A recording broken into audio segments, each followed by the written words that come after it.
Pardon, Président, je suis Pas un de problème, néo-rapporteur. on vous écoute. Je n'ai pas l'habitude de rapporter, rassurez-vous.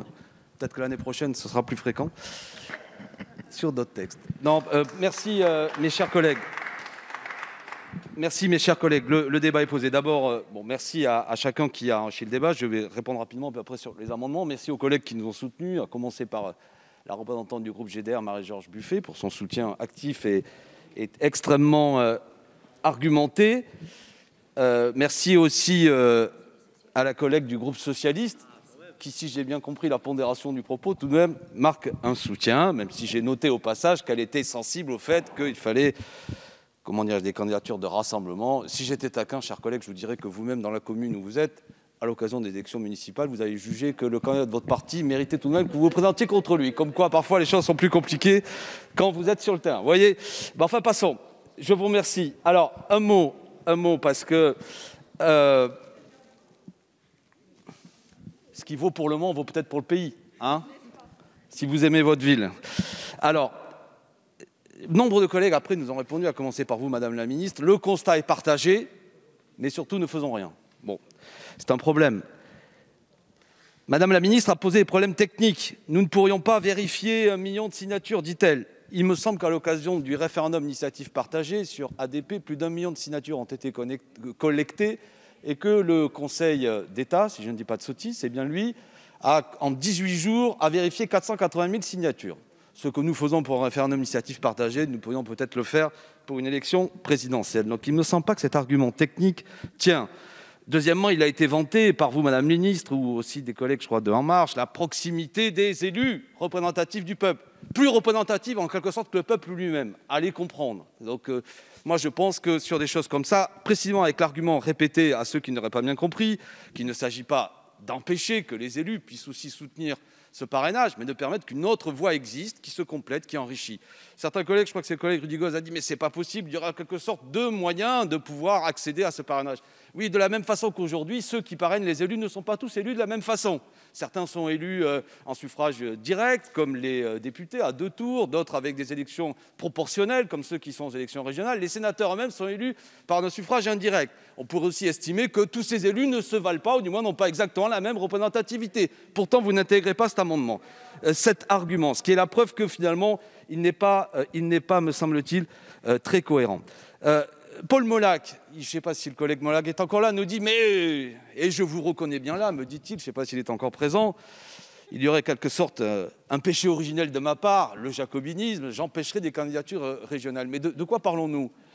Premièrement, il s'agit d'une élection présidentielle pour l'ensemble du pays. Donc j'espère que le candidat, fût-il régionaliste, aura un projet pour l'ensemble du pays. Sinon, je l'invite à se présenter aux élections régionales, parce qu'en quelque sorte, il risque de nous présenter un programme qui ne correspond pas à l'élection, ce qui est gênant.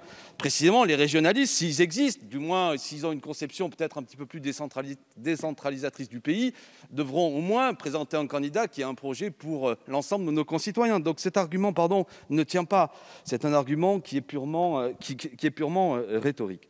Alors, je voudrais aussi répondre au collègue Boucard, qui, au nom des Républicains, disait à la fois que c'était intéressant, qu'il était sensible au fait que tous les courants puissent se représenter, mais que tout ça était porté par Jean-Luc Mélenchon, après avoir dit qu'il ne connaissait pas jusqu'à présent une difficulté que rencontrait un candidat, mais il dit tout ça, il nous a démasqué, c'est parce que Jean-Luc Mélenchon, peut-être à cette élection, rencontrera une difficulté. Ben oui, collègue, justement, c'est bien la preuve que peut-être il y aura un problème, à moins de considérer que Jean-Luc Mélenchon ne représente rien, ce que je ne crois pas, nous représentons un courant significatif, c'est bien la preuve qu'un courant aussi représentatif, même si vous le combattez que celui des Insoumis, n'a pas pour l'instant ce maillage d'élus, je ne les traite pas de notables, mais c'est quand même un problème qui doit nous amener à dire que Jean-Luc Mélenchon, comme d'autres candidats peut-être, devrait avoir un moyen, en s'adressant aux citoyens, de savoir s'ils peuvent se présenter ou pas. C'est là quand même quelque chose qui me semble important à apporter dans le débat qui vient, parce que je voulais terminer sur un argument, pardon, je suis en train de perdre le fil de ce que je voulais dire, sur la question de la médiatisation. Voilà, c'est le collègue Rudy Goz qui a dit qu'il y a un danger, déjà, les candidatures fantaisistes. Moi, je n'aime pas ce propos. Quiconque se présente devant les électeurs est soutenu par 150 000 personnes n'est pas fantaisiste, à moins de considérer que nous avons du mépris pour les 150 000 citoyens qui feraient le choix de les soutenir. C'est au peuple souverain de décider non pas du caractère fantaisiste ou pas, mais de la représentativité. Et le collègue, je crois que c'est Rudy Goz, pour La République En Marche, a dit le problème c'est le candidat médiatique. Eh bien parlons-en. Je vais vous parler d'un candidat qui a eu plus de 8000 articles en sa faveur à l'occasion de la dernière élection présidentielle, durant l'année 2016, alors que M. Jean-Luc Mélenchon, M. Benoît Hamon, M. Arnaud Montebourg, tout cumulé, n'avaient que 7000 articles. Ce candidat s'appelle Emmanuel Macron. Il a bénéficié d'une aide médiatique. Est-ce un candidat médiatique? Je ne crois pas, ou du moins il a été élu, ou peut-être qu'il l'est, mais il a été jugé finalement par vous-même comme étant digne d'être soutenu. Donc si vous voulez combattre le poids des médias dans l'élection présidentielle, ce qui peut être un réel sujet, à savoir à un moment donné le favoritisme qui est donné à tel ou tel candidat, le nombre de unes qui sont faites sur un candidat et pas sur un autre, c'est un réel sujet. Et nous sommes prêts pour notre part, à la fois par des conseils de déontologie sur la presse, à aborder cette question de quelle manière aujourd'hui le débat présidentiel et son caractère extrêmement personnalisant n'est pas écrasé par des médias qui sont détenus par des intérêts privés. Mais de grâce, attention à l'arroseur arrosé. Le candidat médiatique à l'occasion de l'élection présidentielle, je le répète, c'est M. Emmanuel Macron, aidé par des groupes de presse privés. Et je l'affirme à cette tribune. Et c'est précisément pour éviter cela, pour éviter le fait qu'il y existe un filtre d'intérêt privé pour désigner qui a le droit d'être candidat ou pas, la meilleure façon, c'est de pouvoir s'adresser directement aux citoyens. Non pas en portant la critique vis-à-vis des élus, mais en permettant que cette voie existe. Enfin, dans une taquinerie sans doute, Madame la Ministre, taquinerie qui est peut-être personnelle, à rappeler que des candidats auraient pu ne pas se présenter. Le président Mélenchon a évoqué le cas de Daniel Gluckstein, qui peut-être nous écoute, mais aussi celui de Pierre Boussel. Il s'avère que Pierre Boussel, Lambert, en 1988, avait eu mon soutien. C'était une candidature très modeste. Mais je dois dire que précisément, qui avait obtenu 0,3%. Certains peut-être pourraient sourire, mais on défendait des idées, notamment la critique de la Ve République, des petites choses comme ça. Mais l'essentiel de cette campagne que j'avais menée, jeune étudiant, avait été consacré au fait de tourner en province avec des voitures et sur nos fonds privés, aller faire la tournée de ces petits maires. Et je me souviens, j'avais une vingtaine d'années, à aller voir des gens qui travaillaient toute la journée, qui nous disaient « je ne suis disponible qu'entre 18 et 19 heures parce que le reste du temps, je suis au boulot ». Et c'était très difficile d'aller les voir.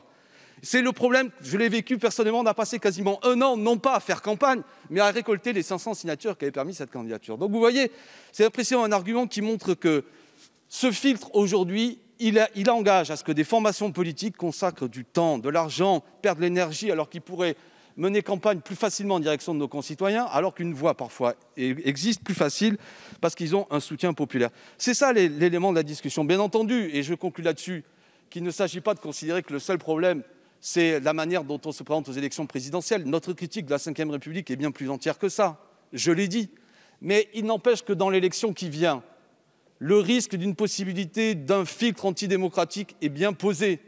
Il existe, que vous le vouliez ou non, et c'est non pas par mépris, mais par respect pour les élus, une pression qui existe sur nombre de petits élus, ce que j'appelle petits élus de ces petites communes, qui, premièrement, et ça pourrait quand même nous poser un problème sur le plan démocratique, quand on est un vrai républicain, ils n'ont pas été élus, en disant d'ailleurs aux citoyens, en se présentant au suffrage, qui c'est qu'ils allaient soutenir. Donc c'est un choix personnel qu'ils font, basé souvent sur des critères qui ne sont pas liés à une volonté générale, mais soit à leur goût pour le pluralisme démocratique, soit, je le répète parfois, et le président Mélenchon l'a rappelé, oui, à des pressions qui peuvent exister. Évidemment, naïf, celui qui croit que bien souvent, un équipement qui est décidé par la communauté d'agglo se passe dans un rapport tout à fait serein et sans aucune pression, si le maire soutient un candidat qui viendrait à poser problème à celui qui est président d'une communauté d'agglo. Oui, c'est la vérité, mais écoutez, vous pouvez protester, vous n'avez jamais fait la collecte de 500 signatures de maires, j'ai rappelé... Non, mais écoute...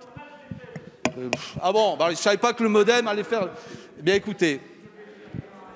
On écoute le rapporteur. Précisément, mais écoutez, je m'en fiche, c'est pas le sujet. Moi, je vous dis l'avoir vécu et tout le monde l'a vécu. Si vous croyez qu'aujourd'hui, les maires, pour obtenir des moyens pour leur commune, ne sont pas parfois face à des difficultés, je crois que vous me méprenez, vous ne connaissez pas la vie politique. Précisément, aujourd'hui, nous sommes dans une volonté, là encore, l'argument oratoire a été donné, mais par ceux qui peut-être n'ont pas bien lu ce que nous disons, non pas de ne pas permettre aussi aux élus, aux grands élus de pouvoir parrainer, mais aussi de donner la parole aux citoyens. Et j'ai trouvé une fois de plus piquant que vous considériez que ceux qui sont les meilleurs connaisseurs de la volonté du peuple, ce sont les élus, mais pas le peuple lui-même. Pour notre part, nous mettons nos textes et j'espère que malgré tout, dans la chaleur de la discussion, vous serez convaincus et qu'il sera adopté à la fin. Merci, monsieur le rapporteur.